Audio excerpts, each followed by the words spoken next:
Let's talk a little about the gallbladder. So, it's not uncommon that people with various chronic conditions end up having their gallbladder removed. When is it helpful? When is it harmful? And how can we be sure that we really need to consider removing the gallbladder?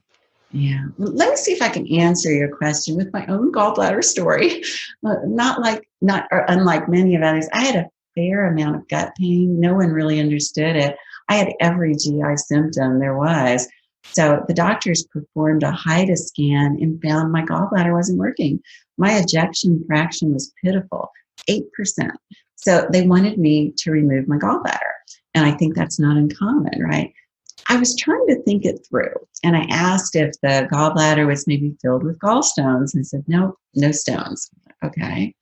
Is it infected? Is it about to burst like an appendix? No, looks fine. Okay.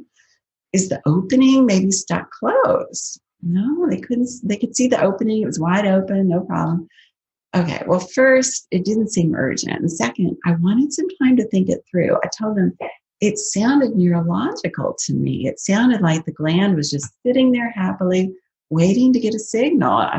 So I said no to the surgery. And luckily, I saved my gallbladder when I put together those pieces of the acetylcholine problems and began taking what we now call Pearson Plus, which is great. We can live without a gallbladder. People do it all the time. But life is a bit easier with one, and I find that life is usually better with a little bit of cheese on top. So it's not so much that the surgery is harmful, although I know no surgery is risk-free. The question is it necessary?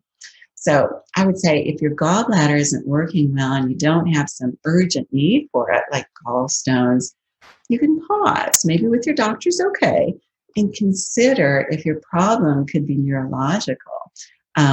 Because we have something to work around that. Although this has been missed for many, many chronic illness patients, hence how we got a patent. I often wonder how many people have similar issues without becoming necessarily as sick as I did or bedridden.